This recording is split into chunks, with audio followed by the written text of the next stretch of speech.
What's up, dudes? It's your boy Fist, bringing it to you like I do. Oh, this is the other part of the review. We left off yesterday with pros and cons of the game.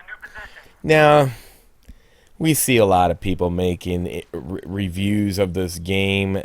Seriously, if you see October 5th on their videos making reviews, just disregard their videos, because you can't make a review on a game like this less than 24 hours unless you are a Medal of Honor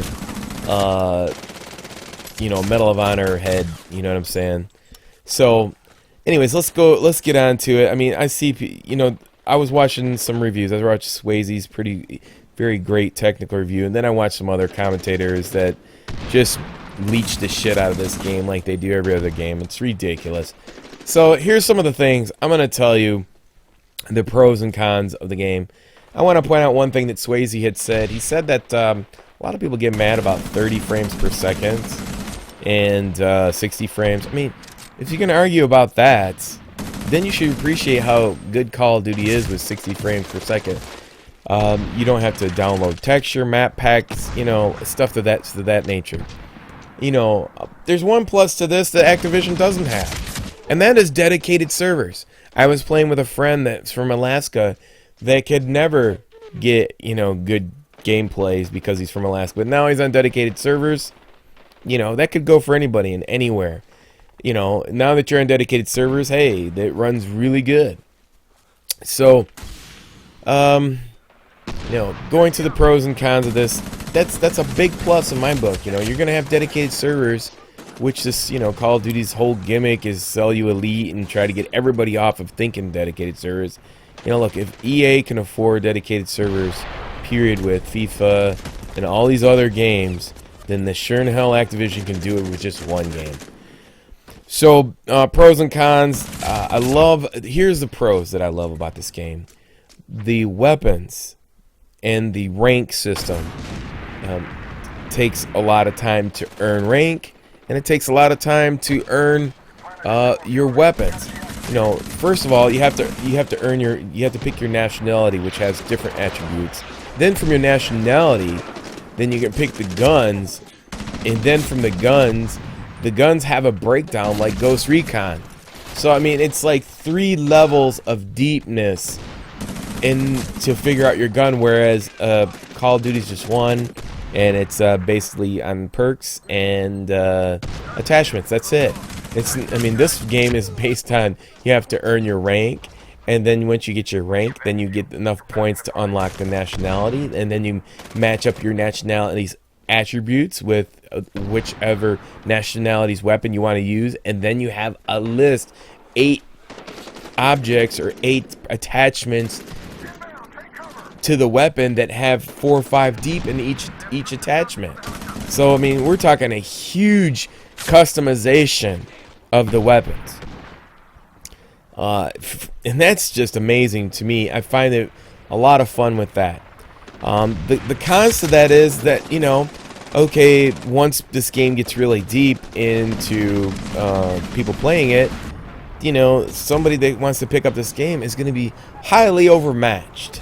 So you can't have that type of imbalance for your game to survive. And with the release date being October 23rd, so close to a juggernaut like Black Ops, even though it's down 400,000 in sales on the Xbox because, people, that's a whole nother story. But the fact of the matter is, it's a wrong release date. And, when you tie in the fact that, you have to grind to get all your stuff, and with the limited amount of people that are going to be buying the game, you're cutting out a huge portion of people that are going to pick up your game and play it. So that's a very big con to it.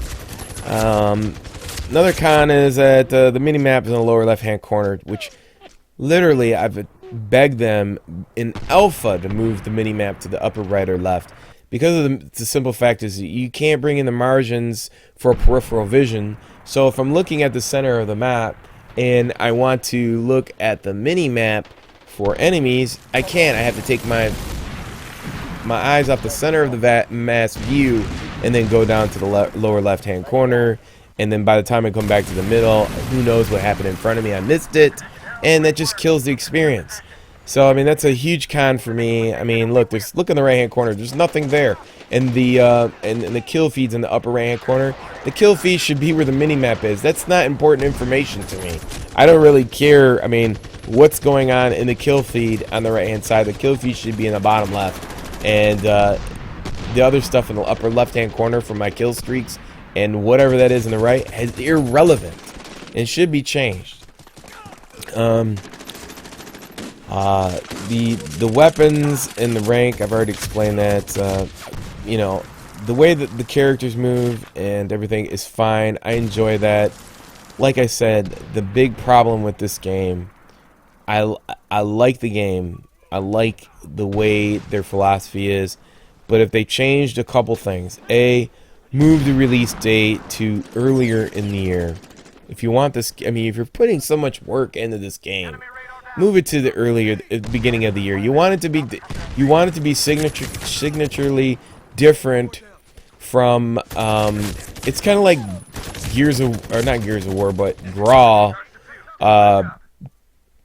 First-person shooter Graw is what it is.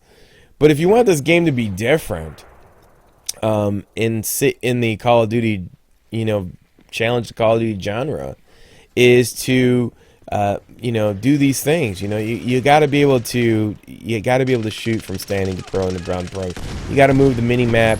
You have to give somebody, new players, the accessibility to weapons to survive against somebody who's been playing the game for a long time, that's built up a class that can destroy you instantaneously. You have to give somebody some balance. Another con to this game is the grenade launchers. The grenades are over explosive. The grenade launchers are, the explosive damage is too high in this game. Here we go in this, the Black Hawk is another problem. If all the enemy has to do is sit on the bottom of the ropes, or pick people off coming down from the Black Hawk, and you have no option to get out of it. You try to fall back and spawn and fall back, and it won't let you. So that's a huge problem, because you can get spawn trapped on the Black Hawk from people coming down from the ropes, and they can continuously kill you and that really sucks. So overall, I mean, I think it's an acceptable concept, but it seriously needs to be tweaked to be competitive in the Call of Duty genre. Let's be honest here. Call of Duty does the most numbers. It controls what goes on. And if you want to be competitive with Call of Duty, you have to change Call of Duty by 1 degree. I think that this does that. I mean, with the attachments and the new engine, the weapon variety, and I love the weapons. The weapons are great. I mean, the things that I don't complain about in the game is what I love. I love the weapons. I love the way the characters move. I mean, like I said, these are the things that I like, the things that I don't complain about. But if you want to capture that Call of Duty, I mean, exactly what Call of Duty did was, stole the whole Halo crowd away. I mean, they made the game more accessible. In this game, right off the bat, if you're going to have it to where, people have to earn their stuff, it's good and it's bad. I mean, you can't have it this deep. You have to find a balance. Overall, for me, it's great. I can grind through a game and enjoy it, and I like the personality that I have different from somebody else, that I've earned that, and that's great for me. But it's bad in the same sense that people are not going to stick around to play that and play against me. You might have maybe like 5,000 people playing the game, and you hope that they come on Friday night so you can play them. You know, I mean, really, am I getting my $60 out of that? I don't think I am.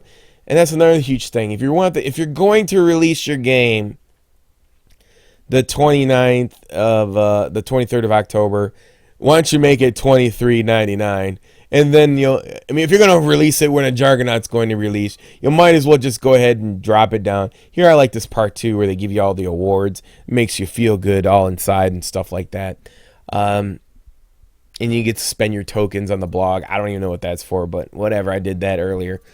Overall, I mean, I give this game like a 6.5 out of 10, 7 out of 10. I see a lot of huge improvements. I tried to tell them in alpha, but they didn't take any of my advice. Other than that, am I going to buy it? I really don't know. I really can't say. I enjoy playing the beta. Am I going to buy the game, honestly, and then play it 2 weeks after Black Ops comes out? Probably not. Anyways, I hope you enjoyed this review. Until next time, it's your boy Fist. Peace. I'm out.